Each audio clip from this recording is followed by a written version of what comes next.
Hello everyone, मैं हूं प्रणव माहेश्वरी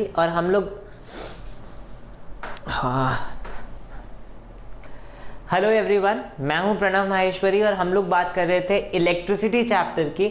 आज हम लोग एक नए टॉपिक के बारे में बात करेंगे, दैट इज रेजिस्टिविटी।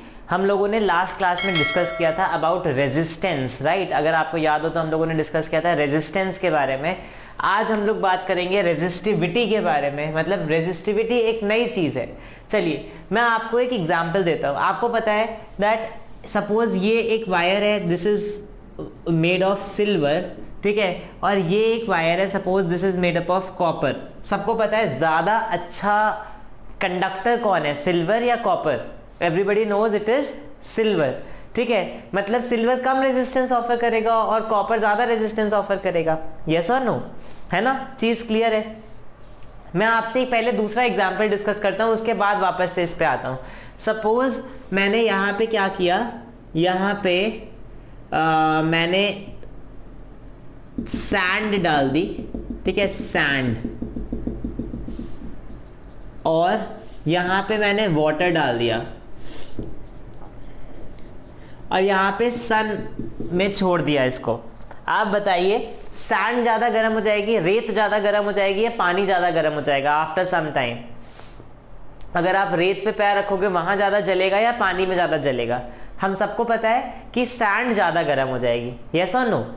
अच्छा, अब मैं अगर आपसे कहता हूं कि मेरे पास इतनी सारी सैंड है, we have so much sand, यहाँ पे इतनी सारी सैंड है और मेरे पास थोड़ा सा पानी है, और मैंने इसको सन से गर्म करने की बजाय मैंने क्या कर दिया, यहाँ पे थोड़ा सा नीचे बर्नर जला दिया, बराबर बर्नर जला दिया। अब मुझे बताइए आपकी ज्यादा गर्म कौन सा हो जाएगा? ये सैंड इससे ज्यादा गर्म हो जाएगी या पानी? पानी, है ना? तो बेसिकली अब पिछले वाले केस में हम क्या कर रहे थे, पिछले वाले केस में हमने जब बराबर लिया था तो सैंड ज्यादा गर्म हो रही थी। इस वाले केस में जब सैंड ज्यादा ले ली तो पानी ज्यादा गर्म हो रहा है। तो आप किस तरीके से कंपेयर करोगे इसको? सिमिलरली हमें पता है सिल्वर एक अच्छा कंडक्टर है, इसकी रेजिस्टेंस कम होनी चाहिए। कॉपर एक खराब कंडक्टर है, मतलब खराब मतलब सिल्वर से खराब कंडक्टर है। It is not a poor conductor but it is not, silver is a better conductor than copper. तो अगर मैं सिल्वर की बात करूं तो सिल्वर का मैंने क्या किया, इतना पतला सा इतना लंबा वायर ले लिया, ओके। और कॉपर का मैंने क्या किया, कॉपर का मैंने इतना चौड़ा वायर लिया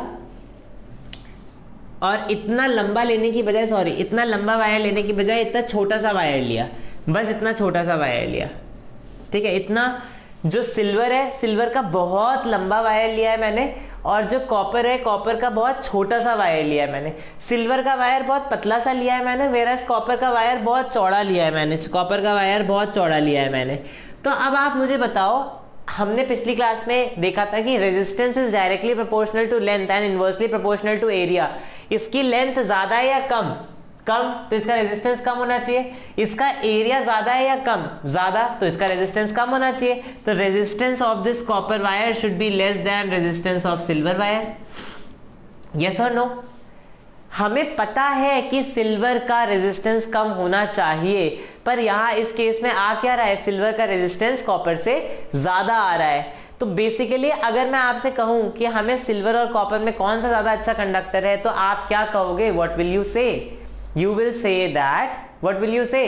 You will say that हमें कैसे कंपेयर करना पड़ेगा इसको? हमें दोनों की बराबर लेंथ लेनी पड़ेगी और बराबर क्रॉस सेक्शनल एरिया लेना पड़ेगा।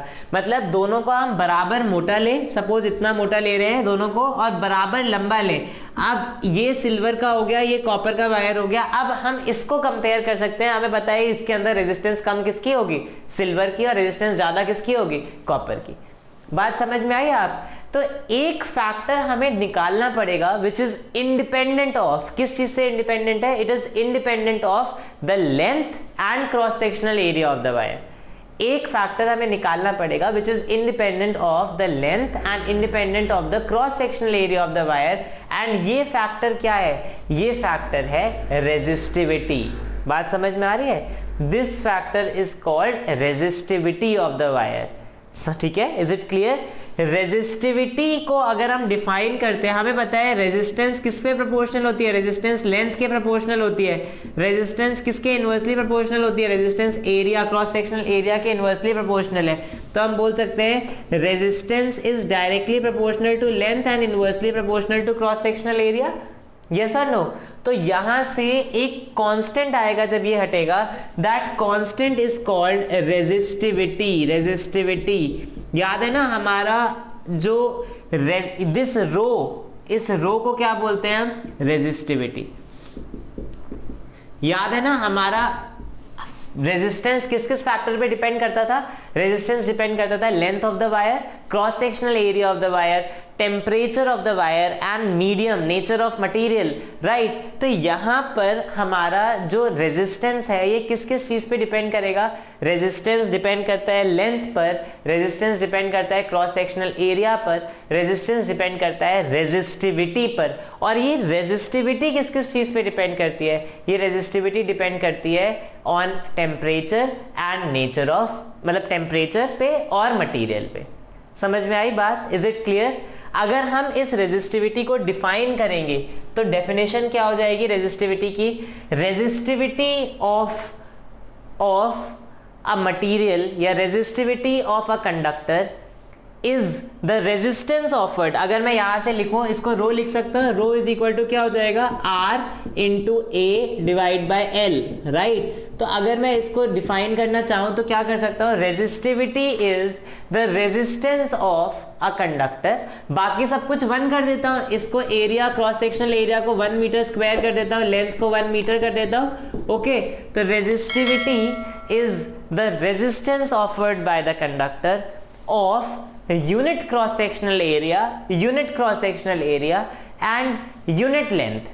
Resistivity is the resistance offered by the conductor of 1 meter length and 1 meter square cross sectional area. ये जो रेजिस्टेंस होगा that is called resistivity of the conductor. हमने क्या किया, लेंथ को हमेशा 1 मीटर कर दिया। अब लेंथ के चेंज होने से रेजिस्टिविटी पे फर्क नहीं पड़ेगा, लेंथ 1 मीटर फिक्स हो गई, ठीक है। मैंने क्या किया, क्रॉस सेक्शनल एरिया को 1 मीटर स्क्वायर फिक्स कर दिया। क्रॉस सेक्शनल एरिया चेंज करने से रेजिस्टिविटी चेंज नहीं होगी।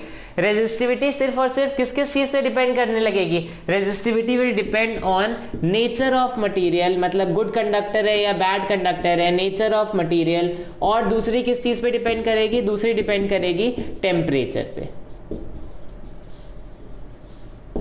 समझ आ रही है बात। एक बार फिर से हम डिफाइन करेंगे रेजिस्टिविटी को, resistivity offered by a conductor या resistivity of a conductor, resistivity of a material is the resistance offered by the conductor of unit length, 1 meter length, 1 meter cross sectional area. This is called the resistivity of that conductor at that temperature. समझ में आई बात। एक बार फिर से, resistivity is the resistivity of a particular conductor of a particular material at a particular temperature is defined as the resistance of that conductor, of that material of the conductor at that temperature of unit length and unit cross sectional area. I hope आपको resistivity के बारे में clear हो गया होगा। Resistivity किस किस चीज पे डिपेंड करेगी, रेजिस्टिविटी सिर्फ 2 ही चीजों पे डिपेंड करेगी, एक नेचर ऑफ मटेरियल और एक टेम्परेचर के ऊपर, और किसी चीज पे रेजिस्टिविटी डिपेंड नहीं करेगी। Is it clear. तो आई होप आपको ये चीज समझ आ गई होगी। अगर आपको रेजिस्टिविटी के बारे में समझ आ गया या कुछ भी समझ नहीं आया, please right in the comment section कि आपको क्या चीज क्लियर नहीं हुई। अगर आपको आज का वीडियो पसंद आया है तो please press the like button and subscribe to my channel for more videos on this chapter. Take care.